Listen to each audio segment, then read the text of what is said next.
Okay, one of the things was I was thinking about this morning, people don't realize their own hypocrisy, kind of.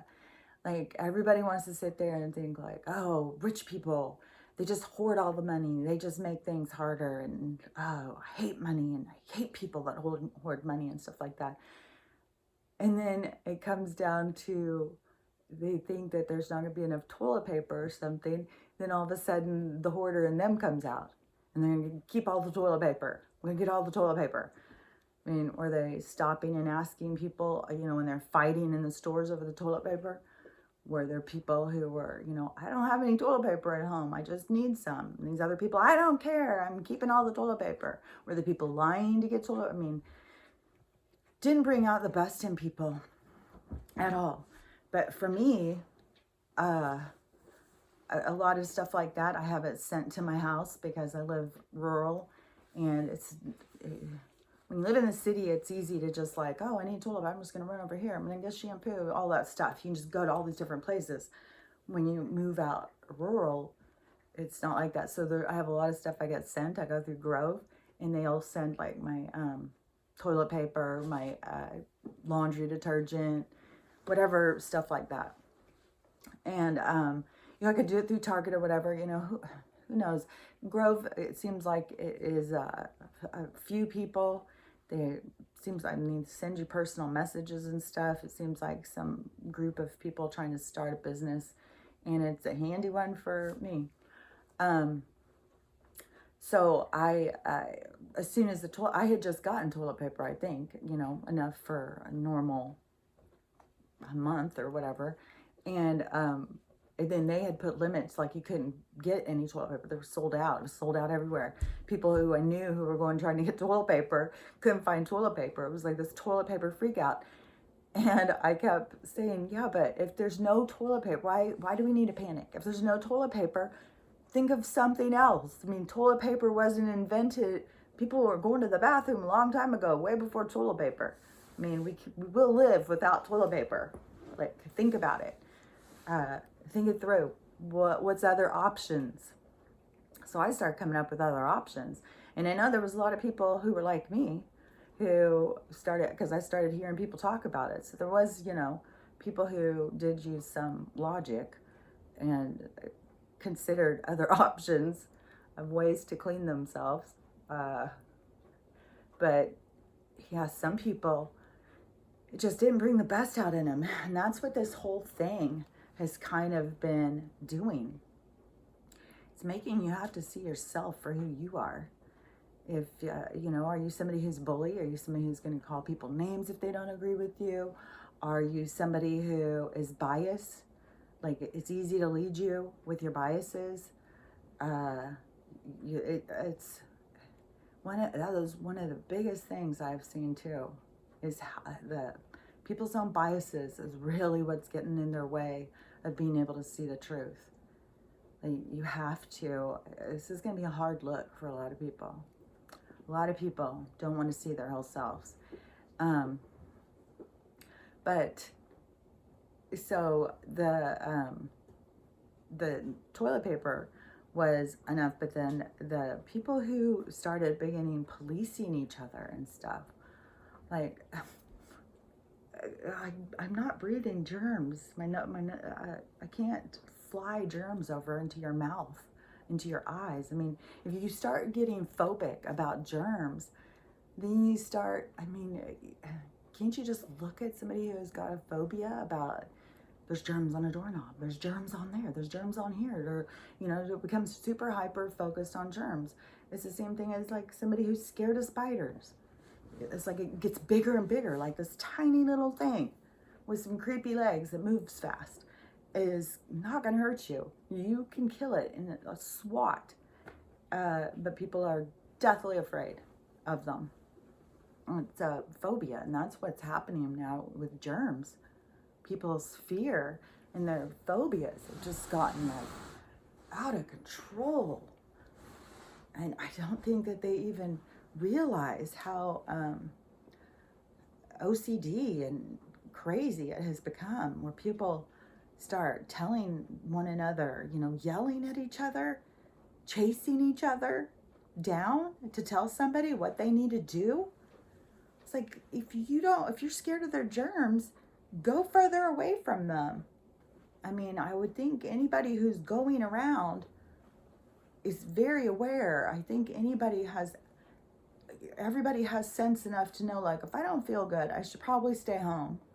If I don't feel good, I should probably wear a mask in public, and all that.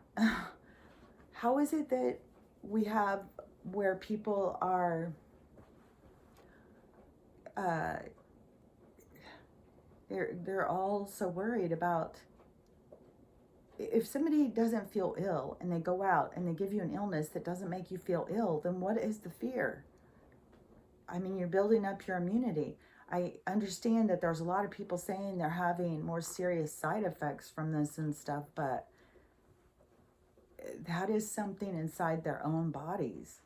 That isn't just, that's not everybody's having the same results. Not everybody's having the same symptoms. So there's something more going on. And, just like I heard some woman today say, if you didn't have your TV on, you wouldn't even know there was an illness going around. And that's true. I've not known nobody in my neighborhood has died. Nobody around here has been sick. Yet you go on social media and people are panicking. Oh, 3,000 people. Oh, there's 60 people sick. Where are they? And even somebody I know who was seriously sick, has got emphysema, just is sick all the time, gets pneumonia, just had to go into the hospital, was in the hospital a couple days. I don't even think they went to ICU. Got out of the hospital and is home fine. But we have the whole place closed down and people's jobs, losing their jobs. They're losing everything that they've built their life up. Their people's investments, their livelihood, everything is being taken away while big corporations continue to grow. And people aren't stopping and looking at the bigger picture and even considering, like, could there be a hidden agenda? Could there be something that I'm not seeing? It's like, look at it in a bigger way, look out at, just look at more aspects. Don't get caught up in this stuff. When I had gone to the doctor, like I had said, for that physical, I asked them, so how many people from your practice, and this is a big practice, one of those giant ones, it's like 25 doctors or something. And I asked, how many of y'all's patients have died from this? And the girl said 0, none. They had like 2 people that went in to ICU and came out. Then they sent me over to the ER to get some tests. And when I was over there, so I started asking those nurses over there. So how many people, you got people all the time coming in here, they just keep dying, and what's going on? And they were like, no, I've heard of a couple cases where they've had to go to the ICU, and from all the ones I've heard of, they've all gone home fine. And I was like, are you kidding? And they're like, no, I haven't heard of anybody. And when I was there waiting in the waiting room, there was a girl who, they make you sit far apart, and we've got these things in between. You've got security walking around making sure you don't move your mask, and it's over the top. Yeah, stuff can make you feel like, oh my God. But I could hear this one person, and the doctor came out to talk to her, and she was right next to me. And he said that her dad had just gotten diagnosed. And so she was all like, oh my God, what does that mean? What's going to happen? And he was in his mid-70s, I believe. And he's like, he'll be fine. We're going to send him home, I've got some medicine. And, just take care of him at home. I was like, what? Yeah, there's no hidden agenda. There's nothing. This all makes sense. I just don't know who it makes sense. I don't know how it makes sense to people. It makes no sense to me. And the only thing that makes sense to me about this, like I've heard from, you know, some groups that there's a lot of stuff going on that's for our own safety, our own protection during this time. But the thing to me, as spiritually looking at it, is like, this is a time of isolation and reflection. It's a time to look at your own relationships, your own behaviors. And, you know, a lot of people's relationships are breaking apart.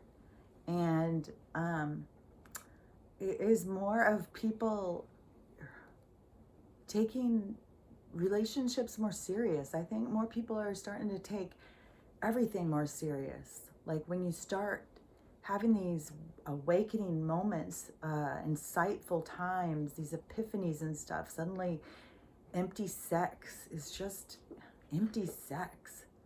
It's just like, I've got somebody else's energy all entwined with me.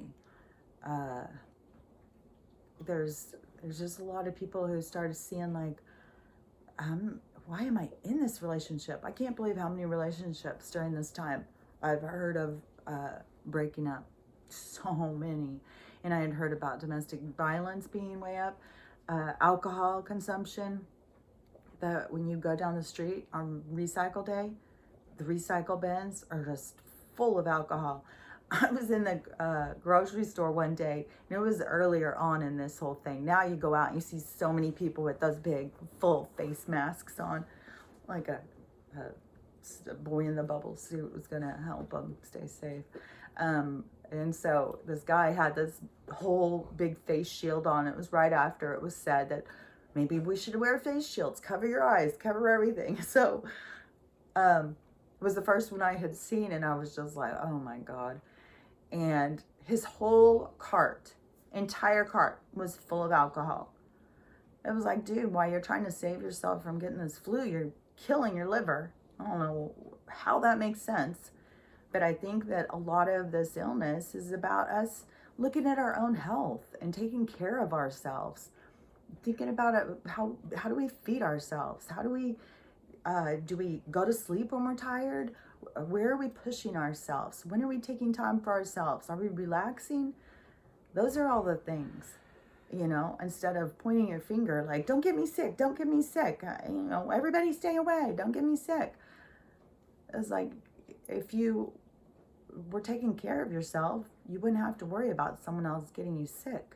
It's your responsibility to take care of yourself. And if you get sick and you're taking care of yourself, then, you know, I should be able to kick it. I'm not really sure. I just don't understand this huge amount of fear that has to do with all of this. So, there's something else I want to talk about too.